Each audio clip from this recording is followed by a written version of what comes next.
All right, everybody. So yesterday, Senate Republicans released their HEALS Act, but really it's kind of a hodgepodge of bills spearheaded by various committee chairs. I'm going to be releasing more videos throughout the day and the week on the HEALS Act, but in this video, I want to address and answer 10 questions about the stimulus checks as proposed in the HEALS Act before moving on to make other videos about student loans, what the HEALS Act has to say about that, what the HEALS Act is saying about unemployment, taking a deeper look into unemployment. I know we covered a little bit of it yesterday, but I want to take a deeper dive. But I wanted to get stimulus checks out of the way first because I know that's what most of you are interested in. So here goes question 1. Who would be eligible for a stimulus payment under the HEALS Act? I kind of addressed this in my video yesterday, but basically the same people who were eligible under the CARES Act would be eligible for a stimulus payment under the HEALS Act, except if you have adult dependents and were excluded based on income under the CARES Act and you did not get a CARES Act stimulus, right? It might be possible that you would be eligible for a HEALS Act stimulus even though you weren't eligible for a CARES Act stimulus, simply because you'd be eligible for more stimulus under the HEALS Act given that you have adult dependents who are eligible for the $500 under the HEALS Act, but they weren't eligible under the CARES Act because, like I told you in my video yesterday, the HEALS Act is making all dependents, not just dependent children under the age of 17, eligible for the $500. So the levels where the income phase-outs begin in the HEALS Act are the same as those in the CARES Act. $75,000 for single, $112,500 for head of household, $150,000 for married filing jointly. So let's say that you're single and your income is $99,000 a year and you have one adult dependent, okay? Your maximum stimulus under the CARES Act would have been $1,200 for you, right? Because your adult dependent didn't count. But due to your income, you were completely ineligible for a CARES Act stimulus, right? Due to your income of $99,000. However, under the HEALS Act, because the HEALS Act proposes to include all dependents for the $500, your maximum stimulus would not be $1,200, but $1,700 under the HEALS Act. So now you would be eligible for a $500 stimulus payment. If your income is $100,000, you wouldn't have been eligible for a CARES Act stimulus, but you would be eligible for a $450 HEALS Act stimulus on account of your dependent because you lose eligibility of 5 cents on the dollar you make over the threshold amounts, just like in the CARES Act. Question 2, would those on Social Security, SSI, and other federal benefit programs be eligible for a stimulus check under the HEALS Act?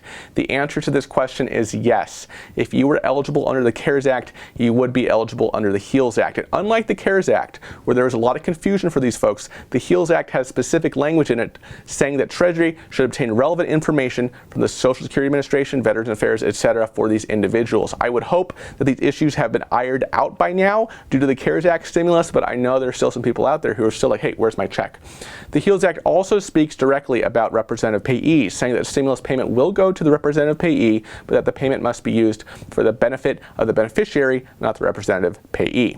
Question 3, would there be retroactive stimulus checks for dependents age 17 or older? The answer to this is no. While the Republican legislation does propose to make all dependents eligible for the $500 stimulus to the individual or individuals that claim them as a dependent, there's nothing in this legislation that speaks to a retroactive payment like the Democrats' HEROES Act proposed. I will say, though, of course, that this is just the Republican legislation. It's the starting point for negotiations with Democrats, okay? Democrats may negotiate them upwards on some of these things, including stimulus checks. We'll have to see. Question 4, is the number of dependents that would be eligible for a HEALS Act stimulus limited to 3? The answer to this question is no. Under the HEROES Act, Democrats proposed making all dependents eligible, bumping up the payment per dependent to $1,200 up to a maximum of 3 dependents. Under the HEALS Act, Republicans put out yesterday, they are also making all dependents eligible, even adult dependents, college students, etc., but they're keeping the amount the same as the CARES Act of $500, but they're not limiting the number of dependents eligible for the $500, okay?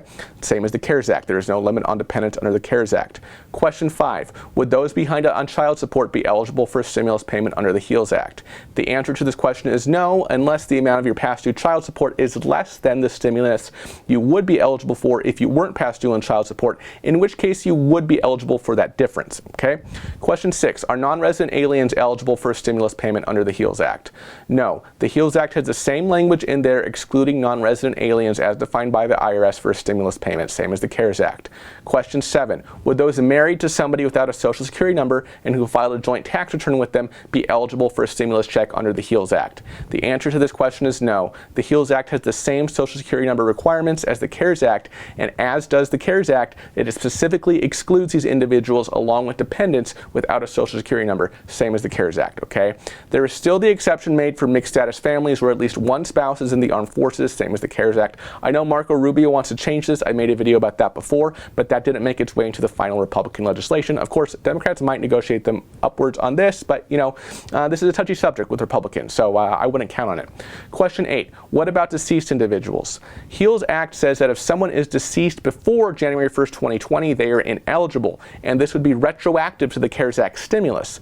This is curious because the IRS's position with respect to deceased individuals under the CARES Act stimulus, the guidance they put on their website, was that if they were deceased when they got the payment, they were ineligible for the payment, which is a more aggressive position than the HEALS Act, right? Let's say someone passed away on May 1st and they got the stimulus payment on May 15th.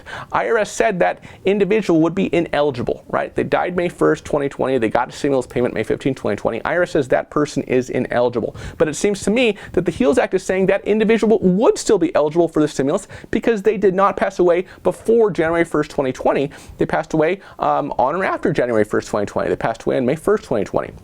And like I said previously, the HEALS Act would make this rule retroactive to the CARES Act. So if this aspect of the HEALS Act becomes law, it'll be interesting to see how the IRS responds. Question 9, what about prisoners? So the HEALS Act says that those who are in prison at the time Treasury processes the rebate are ineligible for a stimulus check. It also says that those who are in prison every day of 2020 are ineligible to claim on their 2020 tax return, okay, a credit for the stimulus amount.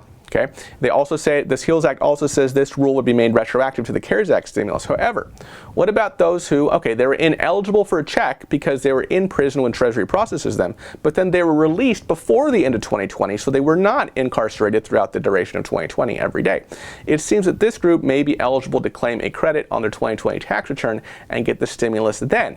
Also leaves the door open to, hey, what if they were, not incarcerated at the beginning of 2020, but they were incarcerated at the end of 2020.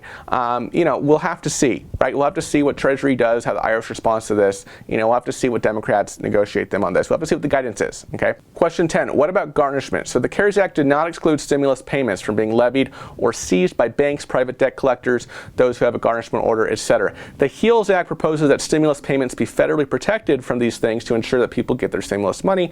It proposes that this be made retroactive to the CARES Act stimulus payments as well. All right, everybody, those are 10 questions about the HEALS Act stimulus check proposal answered. Thank you so much for watching. Be sure to subscribe so you don't miss other HEALS Act videos I will be releasing today and throughout the week.